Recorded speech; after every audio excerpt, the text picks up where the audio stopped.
Hey guys, I'm Keychain. This is my first Guns of Glory video. We're going to go over the new guard system and just go over kind of how I'm making my choices as far as early guard development. And this is on my farm account, so I haven't done anything with the guards yet. So the way that I'm choosing right now for initial stats is based on who's best in the category. And the reason that I say that is they changed everything. So for example, in the captain tab up here, when you click all of these guards, they all have the same bonuses. Some are a little bit better, but the purple guards, both of their bonuses are the same. The only thing that makes D'Artagnan better is that he gets rally capacity and his values are a little bit higher, which is fine if you have a lot of them. But if you don't, then you're kind of, it's not better to have gold anymore if they're lower star. And the reason I say that is because of the star ratings. So when we go back and we go over to the actual guard section, we find D'Artagnan. For me, I've got 3 extra shards of him, so I'll be able to get him to 3-star. That's fine, but the other guys that we were looking at for that same category, remember who they are, Jusak and Gustav. And blues and greens we don't even really have to look at anymore. But Jusak and Gustavus, I'll go see how many I have of each of those. So, not him. First time I've had this emulator on this computer too. Are they all the way at the bottom, or I just can't see them? Okay, so for Jusak, I have 3. I have the same for him, so he won't be better than D'Artagnan for me on this character. And then the other guy, I don't think I have many of him, but we'll double check. This guy, so 3 as well. So bad example for the first one. Let's go back to a different one then that probably has a difference. Let's go to this captain of the guard. So Thomas Blood, Constance, and Elena. I think I have this guy just 1 star. So Elena, Thomas Blood, and Constance. We'll look at those.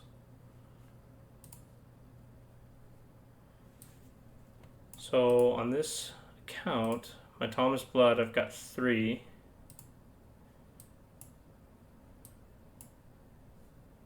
Oh, come on. Okay, there's Elena anyways. So I've only got 2 for her, so she's out. I'll do better on having Thomas Blood, but I think I have a lot more of Constance than either of those 2. Nope, she's a 3 as well. I can't find a good example. Let's scroll through this way and we'll find one that has a lot. Or actually, I'll go to my guard inventory and find one that I have a lot of. So I've got 6 of Inez.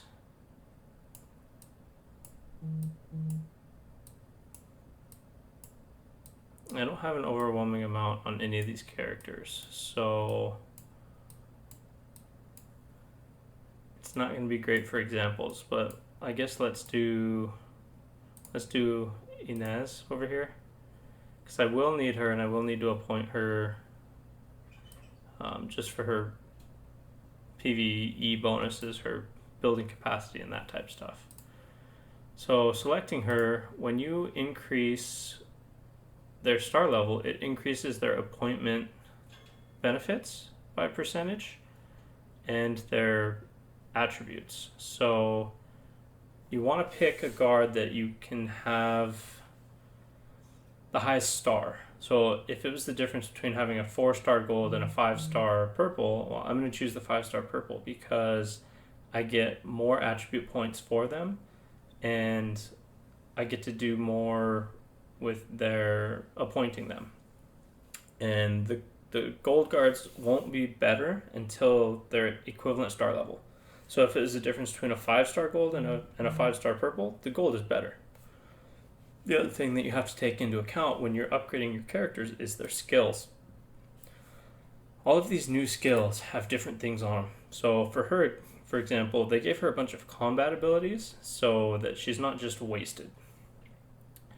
Now, for her, this is a 35% chance to deal damage to enemies each round, and that's affected by her strength. And she gives her troops this incentive effect. So they receive less damage. So you want her to be fast. You want her to go first. And the reason for that is if she goes first before the other enemy guard, she throws this incentive buff on, and then your troops are all buffed. And depending on, I don't know exactly how their math is going to work in the calculators, but if your guard goes first, your whole team gets to go first, then your troops have the buff, and they're dealing more damage and taking less damage for the round of attack. Her other buff is increasing their damage when your number of troops remaining is less than 65%. They deal more damage, reduce damage received, and increase basic attack. These last two abilities for all of the guards are basically their troop affinity. They're either going to be infantry, distance, or ranged, for all the examples I've seen.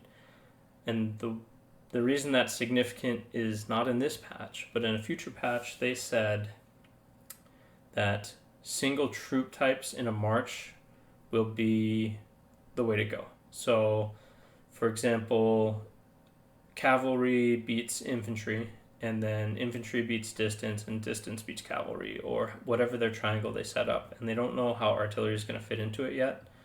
But when you send a march, you're going to want to send 200,000 infantry with 2 infantry type guards to go with them. And that's why they gave us 7 march slots. And if you haven't seen that, let me show you. So say we're going to march on this. There's 6 slots here and one's locked. That can be unlocked with VIP or troop formation. So you might even get more than 7. But basically you're going to have a lot. You're going to have an infantry march, a cavalry march, a distance march, maybe a mixed march for cleaning up at the end, similar to what we use now. Maybe an artillery heavy march for gathering. Maybe a march that's completely different for like the wolf or other things like that. So back to guards. The other thing to look for on all of these is as you level them up, these skills unlock down here. So as you level the guards up, these all unlock and automatically upgrade, as well as the stats in the appointment category. So we're first going to appoint her, and she's down here in Innovator now.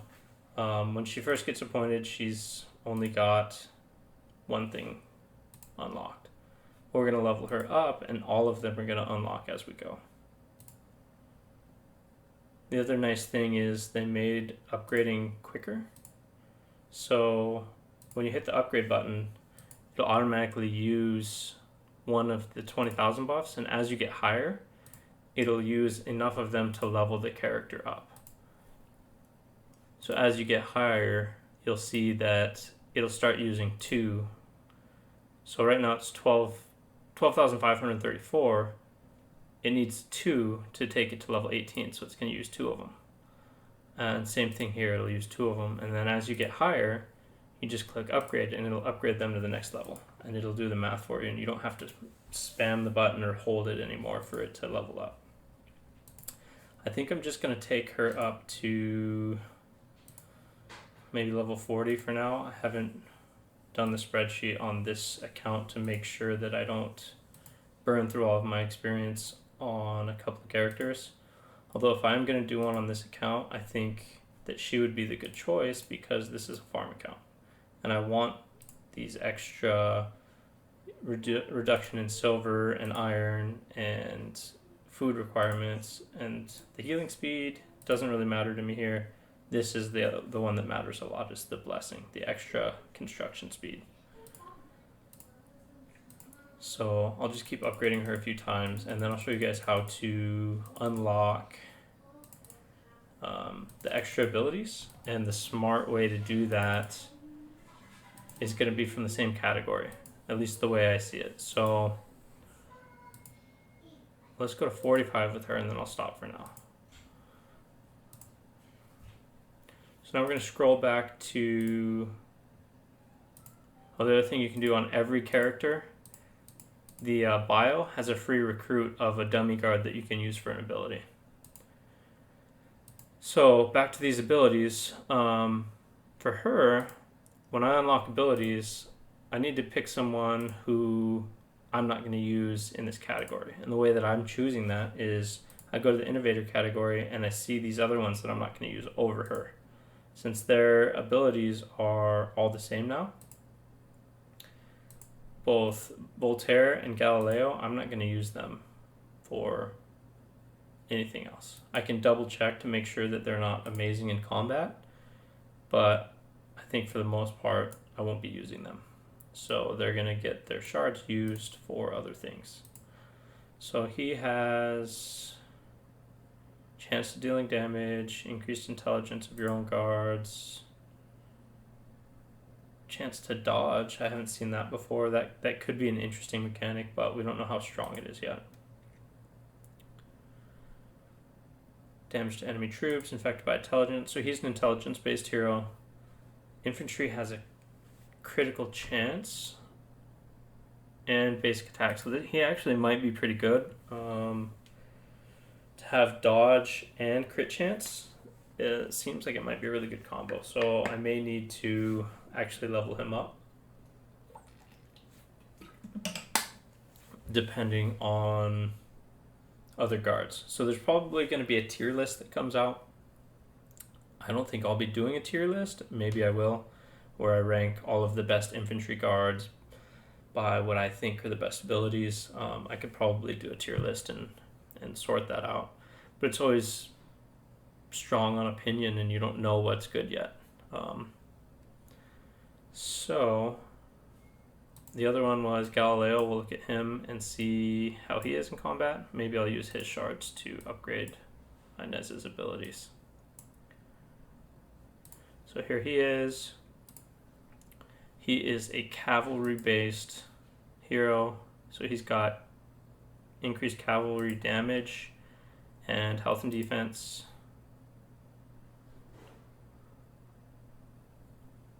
So he's got a chance, if they have poison, to deal extra damage.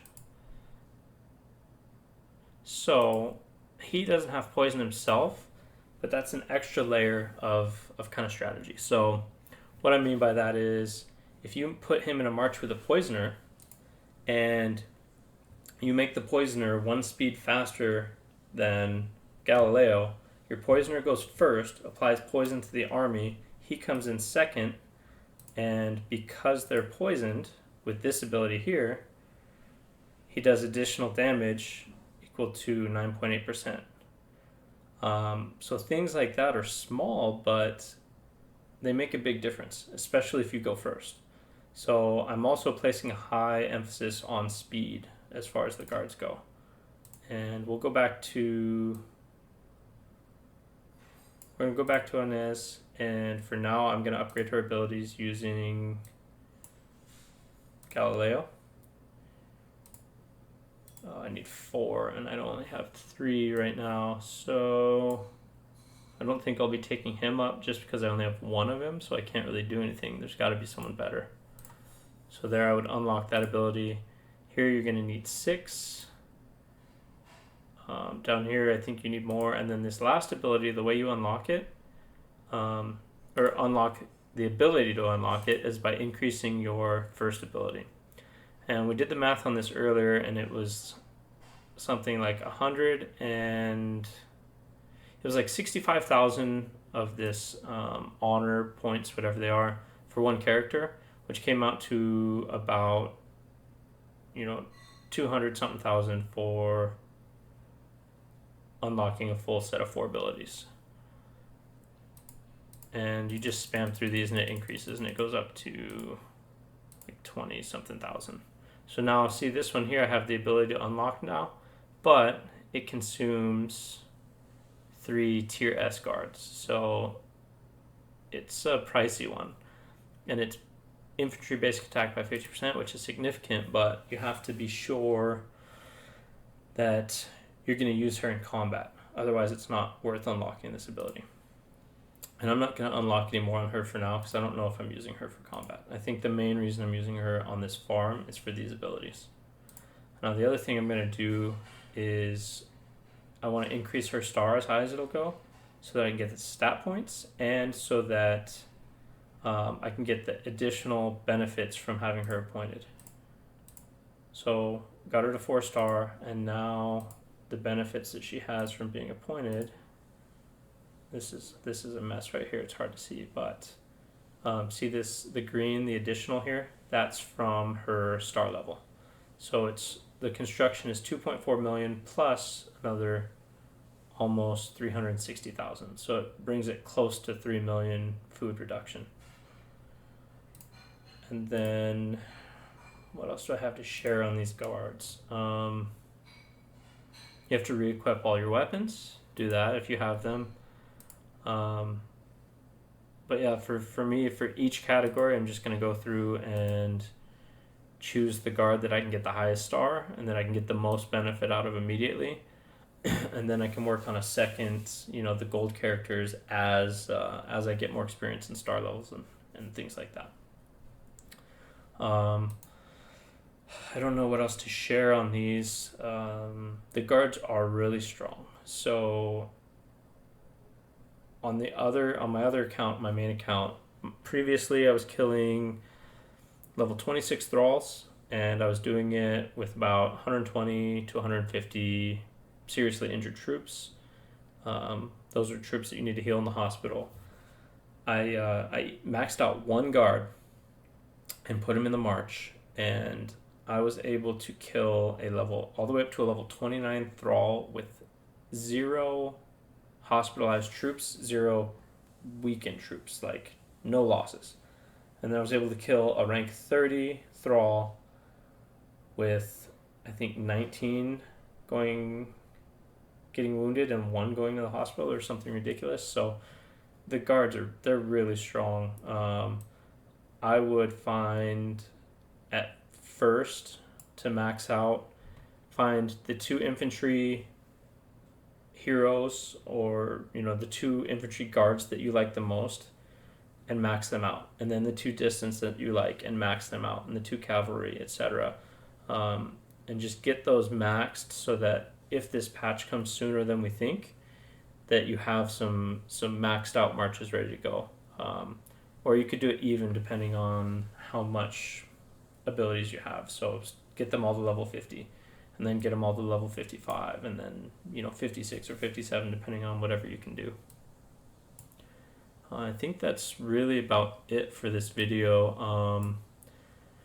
If you guys have questions, leave them in the comments. I can do another video. This is still really new, so I think as I go through the abilities, I will start to try and rank them and maybe build a tier list and kind of decide who's the best of the best and who might be a sleeper and which guards pair well together based on abilities. 2 that pair really well for sure are the 2 new ones. The 2 new guards, they pair really well together. I'll show you guys those real quick and then I'll be done with the video. You don't have to watch this if you want to go look at your own. Oh, another thing. Very important, you get more daily free recruits for the lower tier guards. And the other thing you can do is you can auto discharge certain guards. So I'm going to set that up. So anytime I summon a green or a blue hero, it's just going to automatically get changed into points. But as you go higher in this building, you get more free recruits, and your recruit for free master recruits goes down.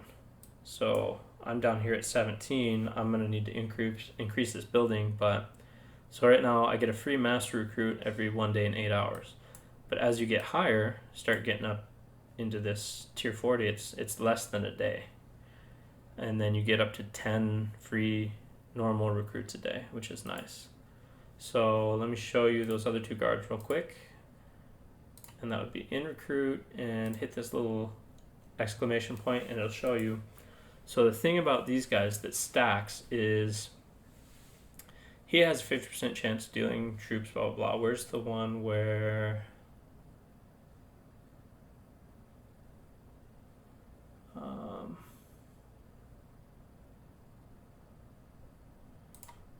what did I read about them that stacked?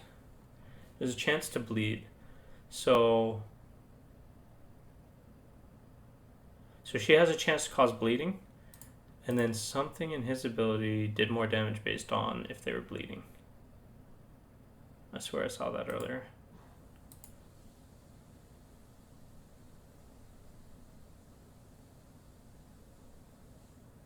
Okay, I can't see it right now, but I swear I saw it earlier. Alright, anyways, that's it for this video. Leave me questions, comments, etc.